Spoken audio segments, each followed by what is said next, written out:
Well, I hope everything is well in your house with your loved ones. And here I am with another video. And I hope with this video will change a lot of minds.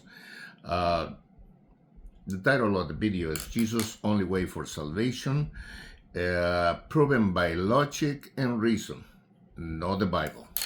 I don't want to use the Bible at all. Okay, it's just logic and reason. And I know even this way that I don't going to use the Bible, I'm going to be attacked by the atheists. I know for sure. The atheists are the most ignorant people in the world. And some of them they think that they are philosophers, but they are sophists, charlatanes. Check that word in Google's. If I say they are ignorance, it's not the only one that I say they are ignorance. God is already says in the Bible, no one time but twice it says they call them fools. He called them fools. The fool says in his heart there is no God, and no matter how you prove the intelligent design of the universe, the existence of God, they gonna still attack you. Some of them they have a lot of problems. They are psychological problems, and it's about consciousness. And sometimes they don't want to confront the truth because they are guilty of something. But it's forgiveness in Christ. So anyway, I'm gonna go without any more talking. I'm gonna go right to the subject, and I say Jesus is the only one for salvation, and I don't gonna use the Bible. Okay, so stay with me until the end. You're gonna learn a lot, and thank you for watching my videos. And actually, this is a continuation of my previous video. First of all, I had to demonstrate the existence of God through cause and effect only. Okay, in this video, I don't going to use the Bible, only logic and reason to form valid conclusions and sound judgment. So I want you to think on two things. Two sentences. Why there is something rather than nothing in the universe. And also, life comes from life. Listen really careful. Life comes from life. No life from non-life. As matter and energy. Matter and energy doesn't produce life. And God is life. For so many years, people believed that the universe always exists. Until 1920, when the American astronomer Edwin Hubble discovered the expansion of the universe, how the galaxies are moving away from each other, which agree with the theory of general relativity of the physicist Albert Einstein. I don't know if I pronounced the last name right, Albert Einstein.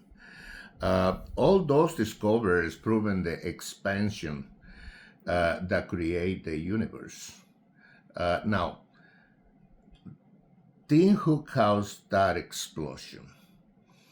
Now the atheists don't say that the universe exists forever, stay forever. It was an explosion. We call it the Big Bang. It was an explosion, which I believe it was. something or somebody initiate that explosion. Somebody fired that explosion. And I believe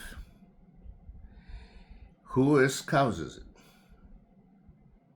who is uncaused, timeless, immaterial, omnipotent, omnipresent, and that point only to the Spirit of God. He is from eternity to eternity. Okay, with these words, I prove the existence or the establish the existence of God. I'm going to elaborate a little more in the subject of this video without using the Bible, as I say. And this required to penetrate into the metaphysics, in the metaphysical realm or spiritual world. Come with me and let's jump into the metaphysical world, the world of the spirit. All the gods, listen very careful, all the gods of the pagans and satanic religions required sacrifice of blood. You agree? Without the shedding of blood, there is no sacrifice. They do these sacrifices to please their gods, which are evil spirits, and sometimes to have power, because Satan gives power to them temporarily, but at the end, he owns those people. Our God, the Almighty, also required a blood sacrifice, because life is in the blood. God was satisfied in the past with the sacrifice and offering of the animals. In the past or dispensations, you have to check this in Google's, that there are 3 dispensations. The dispensation of conscience, the dispensation of the law, the 10 Commandments, and the dispensation of grace. That's where we live in right now. That's the most beautiful dispensation. How are we going to get forgiven by the sacrifice of Christ in Calvary from the sins in the past, sins in the present, and sins in the future? It's the way it is. Sometimes they don't grasp, some people don't grasp what Christ did in Calvary, but I do. I know what he did in Calvary for you and for me. I say, those sacrifices of the animals that were temporary, clean their sins of the person, and they had to put the hands in the animal, and the animal is killed and drag it over to the desert, to the wilderness. Is similarity for what Christ did. And the victims without defect, they had to be without defect, pure, which point to Christ, who is the visible image of the invisible God. Christ is the visible image of the invisible God. It's the way we know how God acts, how God is by seeing Christ. And why did he did that sacrifice, terrible sacrifice of blood in Calvary? Uh, to reestablish what was lost between humanity and God. He himself, God himself, took the form of a man to be offering for the sins of the whole world, to establish back again a relationship with humanity. As we accept the sacrifice of Jesus in Calvary as payment for our sin and ultimate sacrifice,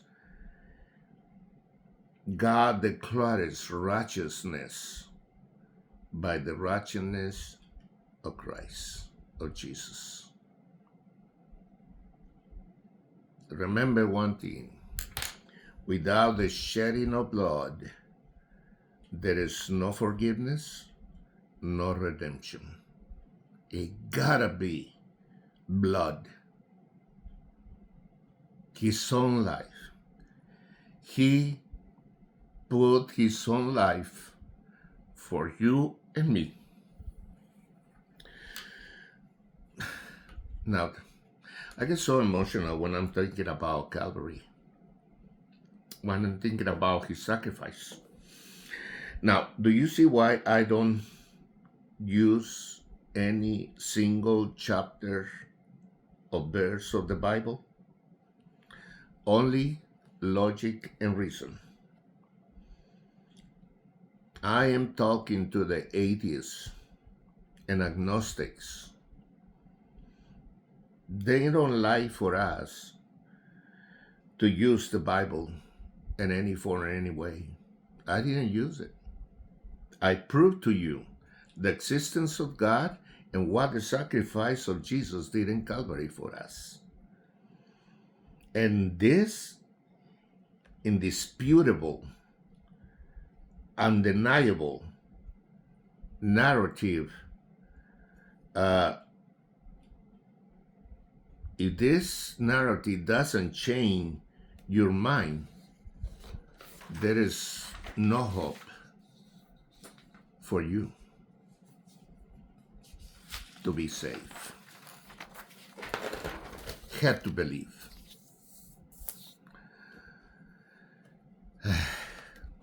If this doesn't change your mind, continue in your nihilism like Nietzsche, and you might end up like him, out of your mind, loco, who declared that God is dead. What a stupid declaration. Nietzsche say that God is dead. That's a stupidity. The divinity doesn't die. I'm going to put you something and look at, just analyze my words.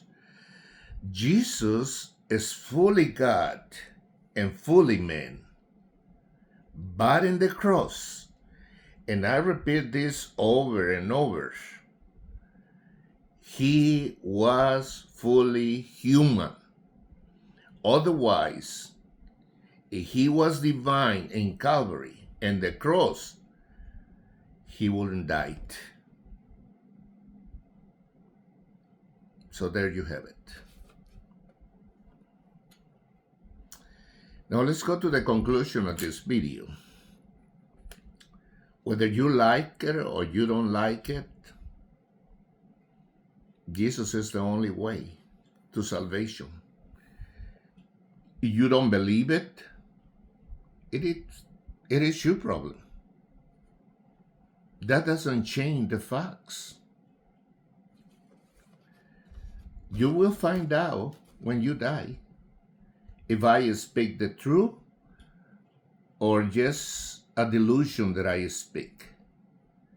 And remember, after that, you don't have a will to change your mind to believe in God. God is in control. You are in the metaphysical world.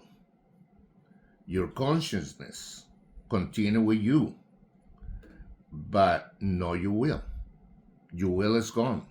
The power of the will that we have to choose whatever we're going to choose is gone. And I'm going to talk to you, unbelievers, atheists, agnostics. What about if this is the last time that you are hearing the gospel? We don't know when we're going to die. Think about that, okay? And I'm going to stress it a little more. You might going to see my previous videos when I'm talking about to talk to atheists to prove the existence of God with syllogism